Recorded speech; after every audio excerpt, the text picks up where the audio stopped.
Shemar Stewart has finally agreed to terms with the Cincinnati Bengals. Let's break down what got the deal over the finish line.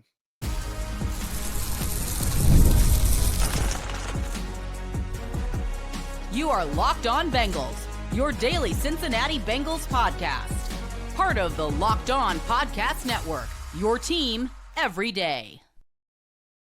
What up, Bengals fans, and welcome to another episode of the Locked On Bengals podcast, part of the Locked On Podcast Network, your team every day. And I say episode, but I really mean bonus podcast, emergency podcast, whatever you want to call it, after the Bengals practiced on Friday.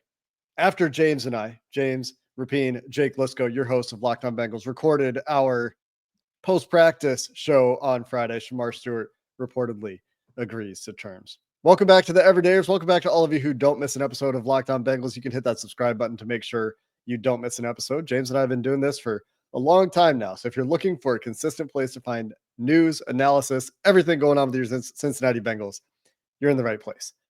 $500,000, James, gets this deal over the finish line. The Bengals get the language they're looking for. Shemar Stewart and Zach Hiller, his agent, get a small, and I want to emphasize small from my perspective, concession from the Bengals to get the deal done. But more importantly, and most importantly, we can put this behind us and look forward to seeing Shemar Stewart on the practice field. I think that's my first reaction is fans. All right, now it's time to give Shemar Stewart a chance, put the business side aside and what, no matter what you think, because I get it. Like, and I'm not saying I necessarily agree or disagree with this, but there are plenty of fans that are just completely out on Shemar, and it's because of his camp, right? And it's because of how they handled this. And it's going to be because of when we break down the small little concession the Bengals made to get this over the finish line. And over the past few weeks, especially, I've really tried to chat with NFL folks to see, like, hey, should this be a holdup? The answer is no. The default language shouldn't have been a holdup that forced him to hold out. And I think his camp realized it. I think they came to that realization during the day on Friday. And maybe we're starting to come to it sooner than that. But the bottom line is, and the good news is that Shemar Stewart should be on the field Sunday, is that Shemar Stewart should sign his deal on Saturday. I'm sure he's flying. They're making the arrangements. Maybe he's already in the area, but if not, flying from Texas to Cincinnati to sign the deal, to dot the I's, cross the T's, and boom, get on the field for the first time. It's not just 3 days of training camp practice. He didn't do any on-field drills throughout the offseason program. So he needs to play catch up. And it's 7:22 Eastern as we record this on Friday night, Jake. At like 12:22 or so this afternoon, I was talking to a Bengals veteran that was like, yeah, he needs to be here and it needs to get done. And it's crazy. And I think that was the vibe across the entire league. So for this to finally hit home with Shemar's camp and for them to realize, hey, let's get this done. Let's get into camp. Let's agree, by the way, and sign a 4-year, $18.97 million contract that is fully guaranteed. This was never about the money. This was never about the money, Jake. I know you know that, but just to emphasize it for anyone that isn't aware, the money is set, it's slotted, and now Shemar Stewart has agreed to be a very, very rich man, even if it's a little later than everybody expected. Yeah, the money that was eventually, I guess, hypothetically argued about and what the Bengals made a concession on was the timing of the signing bonus, which we've talked about. The Bengals typically do a 50-50 split for the signing bonus payout. It's all going to get paid to Shemar Stewart in this calendar year, but they would pay 50% at signing and another 50%, typically what they do with first-round picks in December, according to Ian Rappaport's tweet. And we've seen different reports around the timing of those payouts. Rappaport said December. That's why I'm saying December right now. Instead, he's going to get like 55% of the signing bonus when he signs and 45% in December.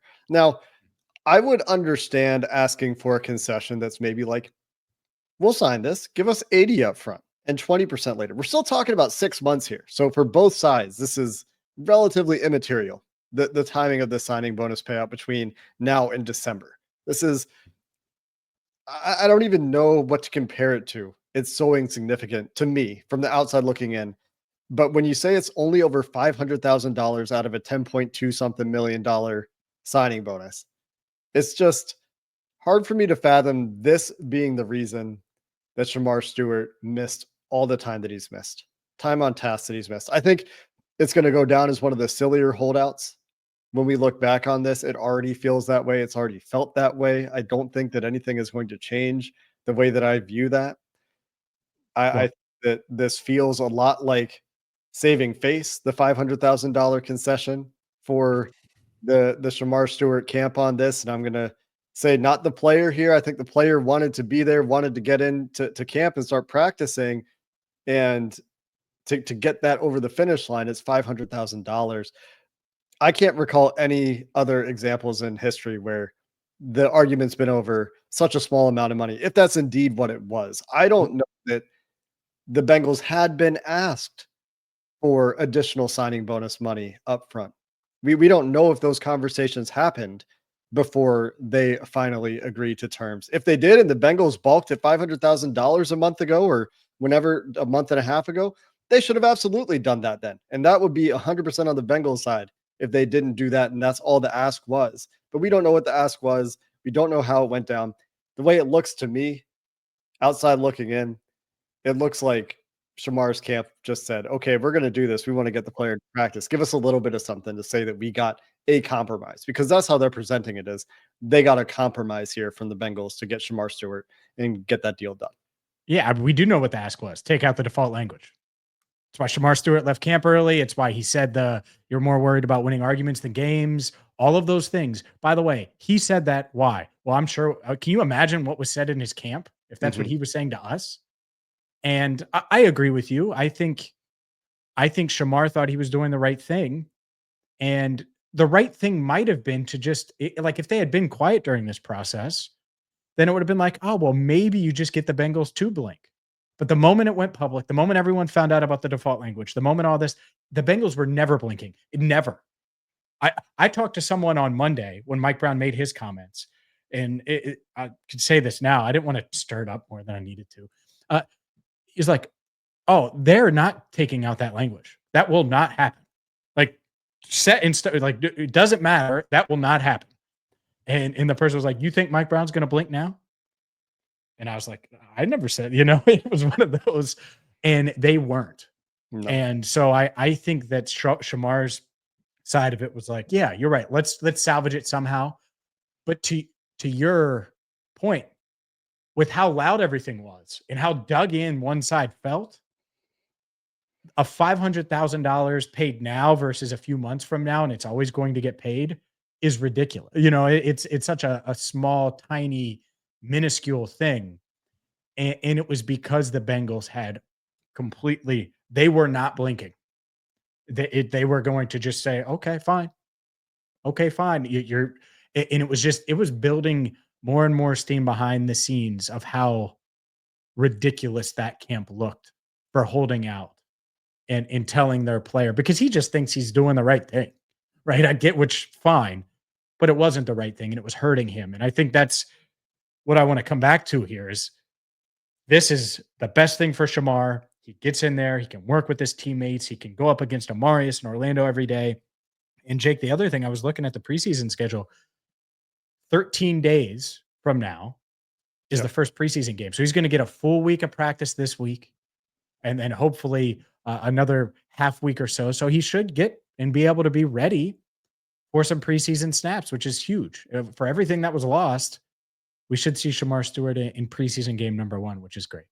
More than anything, let's hope he hits the ground running. Let's hope he's in shape. They need him, obviously.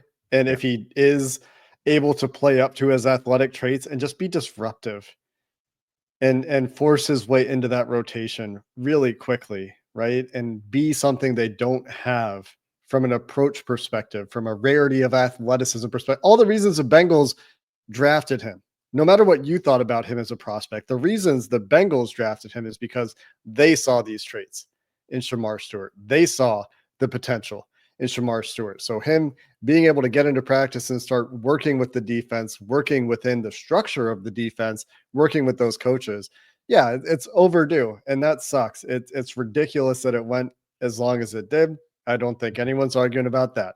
But at this point, all you can do is look forward, and that's getting as ready as you can, improving as much as you can in the time you have available to you throughout the preseason, and getting the work in. And excited to see him out there. Hopefully, he's practicing on Sunday. That'll be my first practice with the Cincinnati Bengals in 2025. I won't be participating in the practice. Sure. I'll be participating with the media. It'll be potentially Shemar's first practice too. So you know what? My bad, everybody. He was waiting for me. He wanted me to see him in person.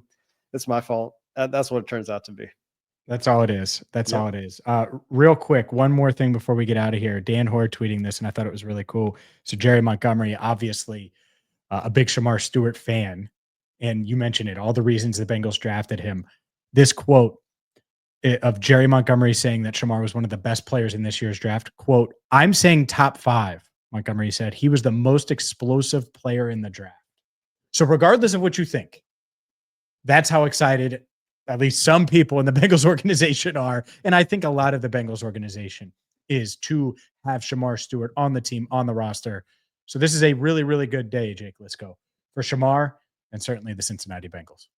Glad to put this a bit behind us. The only thing left from a drama perspective now, Trey Hendrickson, and of course the national reporters taking the angle that, well, now that this is done, the Bengals can focus all of their effort and attention on Trey. We'll see how that plays out on Sunday when you're here. They can sign you to a deal, so you practice. I'll sign up to be Jeff Hobson's backup. Let's do it. Let's wrap up there. We'll see how things progress with Noah Fant taking that visit down to New Orleans, with Trey Hendrickson over the next few days. Again, I'm waiting for the moves to happen while I'm on a plane. I'm flying to Cincinnati shortly. Had to get the mic out of the luggage here so we could record. So we're ready for that. But until next time, this has been a bonus episode of the Locked On Bengals podcast. Thanks for listening.